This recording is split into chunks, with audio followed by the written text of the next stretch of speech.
Hello नमस्कार प्रणाम आप सबके भाई। हम अखिलेश कश्यप कैसन बानी जा आप सब। और आप सबके बहुत बहुत शुक्रिया, बहुत बहुत धन्यवाद कि आप सब इतना आशीर्वाद प्यार अपना भाई के पहला छठ गीत लिखल और अपना हिट मशीन के पहला गाना के आप सब गर्दा कह के आशीर्वाद प्यार दे दिले बानी जा। और ये हमनी खातिर बहुत बड़ा चीज़ बा। व्यूज अभी सच में अपडेट नहीं हो पावल, ऐसे कि अभी 15 से 16 लाख व्यूज क्रॉस हो गई बा और इतना कम समय में। तो ये हमनी खातिर बहुत बड़ा चीज़ बा। अभी यूट्यूब के सर्वर बहुत डाउन चलता है, ये वजह से व्यूज अपडेट नहीं कर पहले, ऐसे कि आप सबके लाइक से अंदाज़ा लाग गई हुई। तो सब बहुत जल्दी भगवान करस कि आज रात के हमारे भाई के सब व्यूज लोग के अपडेट होके आज जौन भी गाना छूटल बा सबके वही स्थिति बा।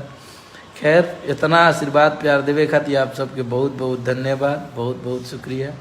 और बहुत खुशी के बात बा कि हमनी के हिट मशीन जर्मनी गए हैं, तो बहुत बड़ा बड़ा आप सब के बीच में प्रोजेक्ट आने वाला है हिंदी के। तो आप सब ओकरा खातिर भी आशीर्वाद प्यार दिले रही जा। सब भैया अपन नंबर दीजिए भाई। हमार नंबर तो पूरा देशे में छिटाइल बा। जय हो भाई हमार। आज ही तो भाई न्यू सॉन्ग आया, इसको सुनिए। और एक दो दिन में बहुत सारा 4-5 छठ का गाना हुआ है खेसारी भैया के साथ, सब आएगा धीरे धीरे।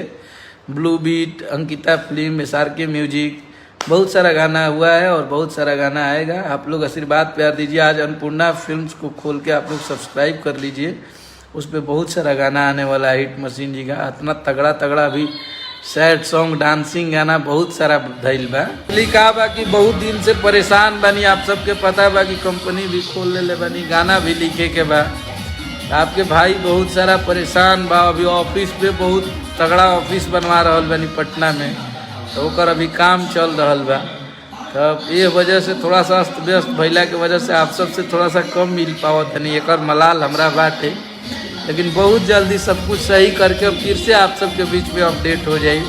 आप सब खातिर जीवन आप सब दिले बनी जा। जितना भी नया सिंगर बालो अच्छा अच्छा गाना करी जा, या हमनी भी टाइम लग रहा था तो हमनी के भी लिखब जा। आप सब गाई जा, मेहनत करी जा। आप सबके जब फ्री में रिलीज हुई गाना, अच्छा प्रोजेक्ट खाली करे के बा। कहे से कि आप सबके पता बा कि वीडियो के क्वालिटी हाई होके के चाहिए, अच्छा होके के चाहिए। हमनी के प्रमोट करब जा गाना के। आप सब ऐसे ही आशीर्वाद प्यार बनौले रही जा अपना भाई अखिलेश कश्यप पे। और आप सब बस आशीर्वाद प्यार बनौले रही जा। आपके भाई अभी बहुत कुछ लेके आवता।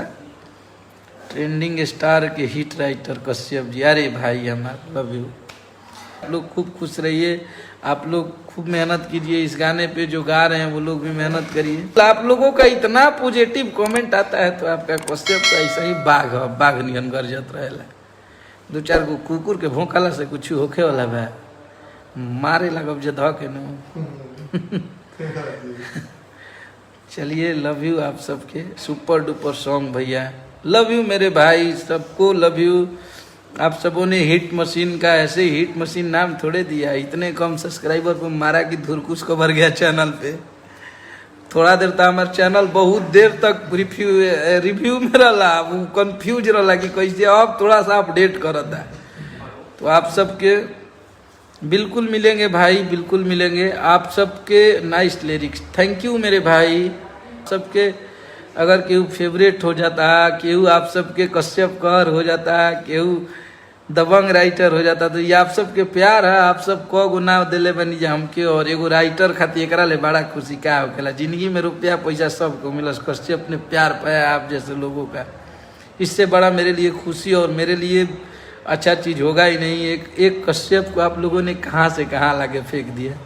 पहले कश्यप गीत लिखता था, आज एक इतनी बड़ी और अच्छी कंपनी खोल के और मार्केट में गाने बजने लगे। इससे बड़ा कश्यप के लिए और क्या हो सकता है। आप सबों का देन है, खेसारी भैया का, कल्लू जी का, अंकुश राजा भाई, हमारे समर भैया, गुंजन भैया, जितना लोग बा लोग सबके आशीर्वाद प्यार है। शुरू से गाँव लोग, आज कश्यप को एक पहचान मिला और कश्यप को इतना आशीर्वाद प्यार मिला कि कभी कश्यप अकेला अपने आप को महसूस ही नहीं किया। जय अखिलेश, जय कश्यप समाज। अरे मेरा भाई, लव यू मेरा भाई। सबके love you, super bro, thank you मेरे भाई। तो प्लीज एक बार अन्नपूर्णा फिल्म पे और जितना लोग देखा नहीं आप सब बस 2-2 लोग के गाना शेयर करी और वहाँ सबसे कहीं के एक लोग के करे और ये गाना के ऐसे ही वायरल कर देवे। आप सबके आशीर्वाद प्यार मिली तो ये गाना बहुत ही स्पीड में बा, अभी भी रात के 1 लाख 1.5 लाख पर आवर चलता है। तो एकरा से बड़ा खुशी का हो सकेला। हमने के बहुत तगड़ा गाना के रिस्पॉन्स आप सब दिले बनी जा। शानदार प्रस्तुति कश्यप कर जा रही है। आप सबके वो गुड न्यूज दे देता नहीं कि अभी खेसारी भैया के संगे हमारा आवे वाला बस 15-20 गो गाना जौन बा वो लगन स्पेशल बा, सिंगल गाना बा, कुछ डुएट गाना बा, कुछ नाच के बा और बहुत बढ़िया बढ़िया सैड सॉन्ग ये बार गवाइल बा। तो आप सब अब की परी थोड़ा सा कॉमेडी से हट के कुछ कॉमेडी गाना भी बा जवना से आप सब जानी लजा। लेकिन अब की परी सिंगल गाना भी बहुत सारा लिखले बनी भैया खातिर मेहरुई गीत बहुत अच्छा लगी आप सबके और तगड़ा तगड़ा सैड सॉन्ग निकले बन के आप सब सुनब जा तब कहब जा तब सब कुछ आवत है। बहुत बढ़िया बढ़िया प्रोजेक्ट आवे वाला बा। तो आप सबके आशीर्वाद प्यार और अभी हमनी के हिट मशीन गई बने जर्मनी में और बहुत तगड़ा तगड़ा वजह शूटिंग होता है। आप सबके देखे के मिली यूनिवर्सल कंपनी से। और कल हमारा एगो और हमार चैनल एगो और बटे ब्लू बीट, तो ब्लू बीट के भी आप सब बहुत सारा आशीर्वाद प्यार दी जाए कहाँ से कि आपके भाई के कंटिन्यू वो पे बहुत सारा बड़ा बड़ा गाना आवत रही सब स्टार के। तो आप सब प्लीज़ ओकरा के भी धन्यवाद।